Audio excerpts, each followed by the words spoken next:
Hello students, आज हम maths का चैप्टर 5 आगे कंटिन्यू करेंगे और आज हम पढ़ेंगे एक्सरसाइज 5E। यहाँ पर जो क्वेश्चन गिवन है, पहला तरीका का जो डायरेक्ट क्वेश्चन यहाँ पर दिया हुआ है, फाइंड द सम। इनका सम निकालना है क्वेश्चन नंबर 1 से लेकर के 15 तक। इसमें से 2 क्वेश्चन मैं आपको करके दिखाता हूँ उसी पैटर्न पर, बाकी सारे क्वेश्चन आपको खुद प्रैक्टिस करने हैं। क्वेश्चन नंबर 1 और क्वेश्चन नंबर 15, ये 2 मैं आपको करके दिखा रहा हूँ। क्वेश्चन नंबर 1 है 5/8 प्लस 1/8 इज इक्वल टू 8 और 8 का एलसीएम तो 8 हो जाएगा। इस 8 से इस 8 को डिवाइड करेंगे 1 आएगा, 1 इंटू 5 क्या हो जाएगा जी 5, बीच में प्लस का साइन आएगा। फिर इस 8 से 8 को डिवाइड करेंगे क्या आएगा 1 आएगा और 1 इंटू 1 1 होगा। 5 + 1 कितना हो गया 6/8। अब ऊपर नीचे कैंसिल हो सकता है 2 से, तो कैंसिल कर देंगे। 2 3 जा 6, 2 4 जा 8। फाइनली हमारे पास क्या बचा 3/4। यही हमारा आंसर हो गया। अब हम करते हैं क्वेश्चन नंबर 15। ये है 2 + 3/4 plus 1 and 5/8 plus 3 and 7/16। This is equal to, ये देखिए 2 है, उसका अपन में कुछ नहीं है तो 1 है, प्लस 3/4 प्लस 8 1 जा 8 प्लस 5 13/8 प्लस 16 3 जा 48, 48 प्लस 7 55/16। अब हमको 1 4 8 और 16 का एलसीएम चाहिए। 8 और 8 दोनों सेम नंबर्स थे, तो हमको पता चल गया सेम नंबर है तो एलसीएम 8 ही होगा। और यहाँ पर 1 4 8 16 इनके एलसीएम निकालने हैं। अगर हम डायरेक्ट एलसीएम निकालना चाहेंगे तो हमें पता है कि एलसीएम 16 होगा, बट आपको नहीं समझ में आती ये बात, तो आपके लिए बेस्ट ऑप्शन है go to rough, ROUGH, rough work में करें और फटाफट बिना शर्माए, बिना हिचकिचाए, बिना झिझके तुरंत निकाल ले एलसीएम। 1 से कोई फर्क नहीं पड़ता, इसलिए 4 8 16 ले लिया। और एलसीएम जब निकालेंगे 2 से डिवाइड करें 4 को 2 आएगा, 2 से 8 को डिवाइड करेंगे 4 आ जाएगा, 2 से 16 को डिवाइड करेंगे 8 आएगा। फिर 2 से 2 को डिवाइड करेंगे 1 हो जाएगा, 2 से 4 को डिवाइड करेंगे 2 हो जाएगा, 2 से 8 को डिवाइड करेंगे 4 होगा। फिर 2 से 1 तो जो कहते हैं उतर जाएगा, 2 से 2 को डिवाइड करेंगे फिर 1 हो जाएगा, 2 से 4 को डिवाइड करेंगे 2 होगा। फिर 2 से 1 जो कहते हैं उतरेगा, 1 जो कहते हैं उतरेगा, 2 से 2 डिवाइड 1 हो जाएगा। ये प्रोसेस तो हम लोग तब तक करते हैं ना जब तक कि वो सारे 1 1 नहीं हो जाते। कर लिया। अब एलसीएम निकालने के लिए प्रोसेस का इन सबको हम लोग मल्टीप्लाई करके लिख देते हैं। तो 2 2 जा 4, 2 जा 8, 2 जा 16 आ गया ना एलसीएम 16। अब हम क्या करेंगे, दिस इज इक्वल टू, एक बड़ा सा ऐसा डंडा खींचिए और नीचे यहाँ पर एलसीएम 16 लिख देते हैं। अब इस 1 से इस 16 को डिवाइड करेंगे, आंसर कितना है 16। उस 16 से इस 2 को मल्टीप्लाई करेंगे, कितना हो जाएगा 16 2 जा 32, वो 32 हम यहाँ लिखेंगे, बीच में ये प्लस का साइन लगाएंगे। फिर इस 4 से 16 को डिवाइड करेंगे, कितना आंसर आएगा 4। 4 से 3 को मल्टीप्लाई करेंगे, कितना हो जाएगा 4 3 जा 12। फिर बीच में प्लस का साइन आएगा। इस 8 से 16 को डिवाइड करेंगे, कितना आंसर आएगा 2। 2 से 13 को मल्टीप्लाई करेंगे, कितना हो जाएगा 13 2 जा 26। बीच में प्लस का साइन आएगा। यहाँ पर जो भी साइन रहेगा बीच में प्लस या माइनस का वो आएगा। 16 से 16 डिवाइड करके आंसर आएगा 1, 1 इंटू 55 55। अब हम क्या करेंगे, ऊपर वाले सारे प्लस करके लिख देंगे। 5 + 6 11 + 2 13 + 2 15 का 5 कैरी 1। 5 + 1 6 + 2 8 + 1 9 + 3 12 125/16। देखिए जब भी न्यूमरेटर बड़ा हो और डिनोमिनेटर छोटा हो तब आंसर निकालने के लिए क्या करते हैं, उसको मिक्स फ्रैक्शन में चेंज करके लिखते हैं। जब भी न्यूमरेटर बड़ा हो डिनोमिनेटर छोटा हो तो उस फ्रैक्शन को हमें क्या करना चाहिए, मिक्स फ्रैक्शन में चेंज कर देना चाहिए। तो मिक्स फ्रैक्शन में चेंज करने के लिए हम क्या करेंगे, 16 से 125 को डिवाइड करेंगे रफ में। 16 7 जा 112 होता है। 5 माइनस 2 3, 2 माइनस 1 1 एंड 1 माइनस 1 0, यानी कि कैंसिल हो गया। अब इसको कैसे लिखेंगे? पहले हम ये क्वोशिएंट लिखते हैं इज इक्वल टू 7, फिर हम रिमाइंडर लिखते हैं 13, और फिर ये डिवाइजर लिखता हूँ अपॉन में 16, यानी कि 7 एंड 13 अपॉन 16। यही हमारा फाइनल आंसर हो गया। तो इस तरह से आपको क्वेश्चन नंबर 1 से लेकर के 15 तक इसमें प्रैक्टिस करनी है। अब हम देखते हैं word problems. Question number 16, Rohit bot A pencil for ₹3 and 2/5 and an eraser for ₹2 and 7/10। Rohit ने क्या किया? 3 and 2/5 रुपीज़ में एक पेंसिल खरीदा एंड 2 and 7/10 रुपीज़ में एक इरेजर खरीदा। What is the total cost of both the articles? दोनों ही चीज़ों की कुल कीमत कितनी हो जाएगी? हम क्या करेंगे? इन दोनों को ऐड कर देंगे, जैसे यहाँ पर किया था वैसे ही करेंगे। सोहिनी bought 4 and 1/2 meter of cloth for her kurta and 2 and 2/3 meter of cloth for her pajamas. How much cloth did she purchase in all? सोहिनी क्या करी? अपने कुर्ता के लिए 4 and 1/2 मीटर कपड़ा खरीदी और अपने पैजामा के लिए 2 and 2/3 मीटर कपड़ा खरीदी। वो कुल मिलाकर के कितना कपड़ा खरीदी? क्या करेंगे? इन दोनों को ऐड कर देंगे सेम प्रोसेस से जैसे कि ये सारे कर रहे हैं। नेक्स्ट है, while coming back home from his school Kishan covered 4 and 3/4 kilometre by rickshaw and 1 and 1/2 kilometre on foot. What is the distance of his house from the school? School से घर वापस लौटते वक्त किशन रिक्शा से 4 and 3/4 किलोमीटर की दूरी तय करता है और पैदल 1 and 1/2 किलोमीटर की दूरी तय करता है। तो बता देना है कि उसका घर जो है स्कूल से कितनी दूर है। हम कुछ नहीं करेंगे, इन दोनों को ऐड कर देंगे, जो आएगा वही आंसर होगा। और ऐड करने का प्रोसेस वही जो यहाँ हुआ है। नेक्स्ट है, the weight of an empty gas cylinder is 16 and 4/5 kg and it contains 14 and 2/3 kg of gas. What is the weight of the cylinder filled with gas? एक खाली सिलेंडर का जो वजन है 16 and 4/5 kg है और उसके अंदर 14 and 2/3 kg गैस है। तो अब भरे हुए सिलेंडर का पूरा वजन कितना होगा? क्या करेंगे? इन दोनों को ऐड कर देंगे इन द सेम वे जैसे कि यहाँ पर हम लोग कर रहे हैं। अब हम देखते हैं एक्सरसाइज नेक्स्ट 5F। तो अब हम देखते हैं एक्सरसाइज 5F। यहाँ भी क्वेश्चन नंबर 1 से लेकर 12 तक क्या है? Find the difference. इनको घटाना है।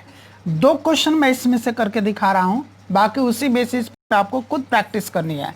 इस बार हम ले रहे हैं क्वेश्चन नंबर 1 और 9। Question number 1, 5/8 minus 1/8। यहाँ 8 और 8 का एलसीएम लेंगे, 8 ही होगा। 8 से 8 को डिवाइड करेंगे, 1 आएगा, 1 into 5 5 होगा, बीच में ये माइनस का साइन लगाएंगे।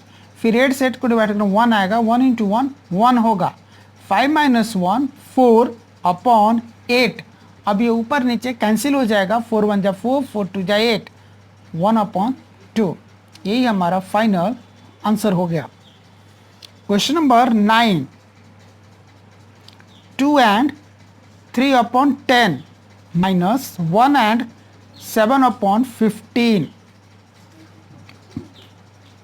10 2 जा 20 plus 3, 23/10 minus 15 1 जा 15 और 7 22/15। अब हम लोग 10 और 15 का एलसीएम लेंगे। निकाल सके तो ठीक है, नहीं तो हम रफ कर लेंगे। 10 और 15 का एलसीएम रफ में निकाल लेंगे। ये 5 2 जा 10 और 5 3 जा 15। अब इन सबको मल्टीप्लाई कर तो एलसीएम हो जाएगा ना। 5 2 जा 10, 10 3 जा 30 हो गया एलसीएम। वही 30 हम यहाँ लिखेंगे। इस 10 से 30 को डिवाइड करके कितना आएगा? 3। 3 से 23 को मल्टीप्लाई करके कितना हो जाएगा 69, बीच में माइनस का साइन आएगा, है ना। फिर 15 से 30 को डिवाइड कितना आएगा 2, 2 से 22 को मल्टीप्लाई करते ये हो जाएगा 44। 69 माइनस 44 कितना होगा 9 माइनस 4 5, 6 माइनस 4 2 अपॉन 30। अब ऊपर नीचे 5 से कैंसिल हो जाएगा, 5 5 जा 25, 5 6 जा 30 एंड फाइनली 5/6 आंसर हो गया। अब हम देखते हैं सिंप्लीफाई क्वेश्चन नंबर 13 से लेकर के 21 तक, जिसमें प्लस और माइनस सारे मिक्स किए गए हैं। एक क्वेश्चन मैं आपको इसमें से करके दिखाता हूं। Question number 21,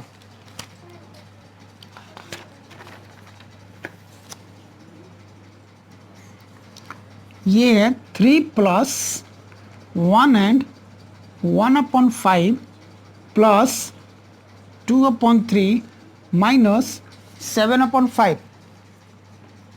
this is equal to 3 plus 5 1 जा 5 और 1 6/5 प्लस 2/3 माइनस 7/5।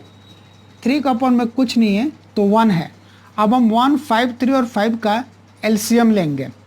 कितना आंसर आएगा 5 3 जा 15 हो जाएगा इसका एलसीएम, वो 15 हम यहाँ लिखेंगे। 1 से 15 को डिवाइड करें कितना आंसर आएगा 15, 15 इंटू 3 45, बीच में ये प्लस का साइन आएगा। 5 से 15 डिवाइड करें 3 आएगा, 3 6 जा 18, बीच में प्लस का साइन आएगा। 3 से 15 डिवाइड करें कितना आएगा 5, 5 2 जा 10, बीच में फिर माइनस का साइन आएगा। 5 से 15 डिवाइड करके कितना आएगा 3, 3 7 जा 21, 45 प्लस 18 कितना हो जाएगा 63, प्लस 10 73, 73 माइनस 21 52 अपॉन 15, यही हमारा आंसर हो जाएगा। बट ये पूरी तरह से सही आंसर नहीं माना जाएगा। बिल्कुल करेक्ट आंसर है, मासंक % करेक्ट आंसर है, लेकिन माना नहीं जाएगा। कारण ये है, अभी थोड़ी देर पहले आपको समझाया था कि जब भी न्यूमेरेटर डिनोमिनेटर से बड़ा हो तो बेटर होता है कि हम उसको मिक्स फ्रैक्शन में चेंज करके लिखें, है ना। जब न्यूमेरेटर छोटा होता है, डिनोमिनेटर बड़ा होता है, तो हम वैसे ही आंसर छोड़ते हैं। लेकिन जब न्यूमेरेटर बड़ा हो जाता है, डिनोमिनेटर छोटा हो जाता है, तो बेटर ही रहता है कि उसको मिक्स फ्रैक्शन में चेंज करके लिखा जाए। तो इसको हम लोग मिक्स फ्रैक्शन में चेंज करके लिखें, यानी कि रफ में जाएं और 15 से 52 को डिवाइड करें। 15 3 जा 45, यहाँ से बोरो ले लें, 12 12 माइनस 5 7 4 माइनस 4 0, एक कैंसिल हो गया। तब ये क्या बनेगा 3 and 7/15, 3 and 7/15। ये हर तरह से बिल्कुल फिट आंसर हुआ। ऐसे आपको सॉल्व करना है। अब हम देखते हैं word problems. What should be added to 9 and 2/3 to get 19? 9 and 2/3 में क्या जोड़ें कि 19 मिले? तो क्या करेंगे हम लोग 19 में से 9 and 2/3 को माइनस कर देंगे। लिखेंगे required number is equal to, कैसे स्टेटमेंट लिखेंगे इस तरह से लिख देंगे। क्वेश्चन नंबर 22 है ना ये, required REQUIRED required number is equal to 19 minus 9 and 2/3। अब इसको सॉल्व कर देना, आंसर हाजिर हो जाएगा। देन है what should be added to 6 and 7/15 to get 8 and 1/5।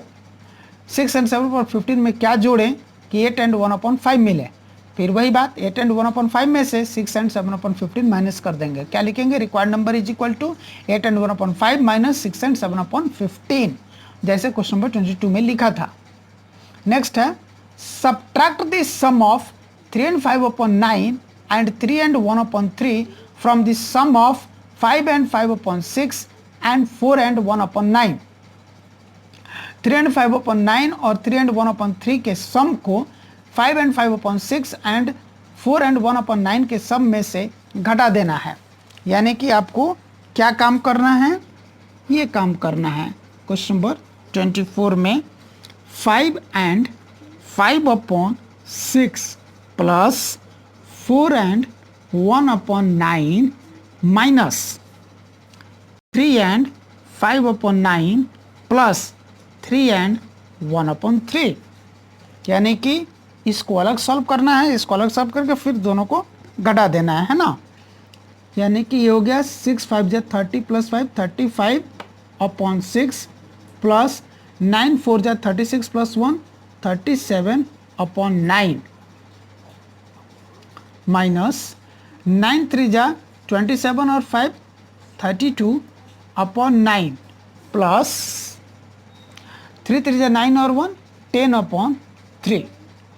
This is equal to 6 और 9 का एलसीएम 18 हो जाएगा। 6 18 को डिवाइड करके 3 आएगा, 3 से 35 को मल्टीप्लाई करेंगे 105 हो जाएगा, प्लस 9 से 18 को डिवाइड करेंगे 2 आएगा, 2 इंटू 37 क्या हो जाएगा 74 माइनस 9 और 3 का एलसीएम हो गया 9, 9 से 9 को डिवाइड करेंगे 1 आएगा, 1 इंटू 32 32, बीच में प्लस का साइन आएगा, 3 से 9 को डिवाइड करेंगे कितना आएगा 3, 3 into 10 30। This is equal to अब 4 प्लस 5 9, 7 प्लस 0 7 और ये 1 अपॉन में 18 माइनस 0 प्लस 2 2, 3 प्लस 3 6/9। अब एक बार फिर से 18 और 9 कैल्शियम लेंगे तो 18 होगा और फिर आगे कैरी करेंगे जैसे करते हम लोग, फिर जो आएगा वो हमारा फाइनल आंसर होगा। इसको आगे आपने कैरी करना है। नेक्स्ट है of 3/4 and 5/7 which is greater and by how much. 3/4 और 5/7 में से कौन बड़ा है और कितना बड़ा है ये पता करना है हमें। तो इस टाइप के क्वेश्चन के लिए आपको मैं बताया था कि क्रॉस मल्टीप्लाई से हम चेक करते कौन बड़ा है कौन छोटा है। 3/4 एंड 5/7 में पहले बड़ा कौन है ये डिसाइड करने से क्रॉस मल्टीप्लाई से कहा था, यानी कि पहले हम इसको क्रॉस मल्टीप्लाई करके लिखेंगे 3 7 जा 21 वो यहाँ लिखेंगे और फिर इन दोनों को क्रॉस मल्टीप्लाई करके हम यहाँ लिखेंगे 4 5 जा 20, 21 बड़ा है ना, ये साइन आ रहा है यानी कि इन दोनों के बीच में ये वाला साइन लग रहा है। देयरफॉर क्या हो गया 3/4 इज ग्रेटर देन 5/7। तो एक तो आंसर हमको मिल गया कि दोनों में बड़ा कौन है एंड बाई हाउ मच। फिर क्या करेंगे उसके लिए 3/4 माइनस 5/7। अब इसको आगे सॉल्व कर देंगे तो ये हमारा दूसरा आंसर हाजिर हो जाएगा।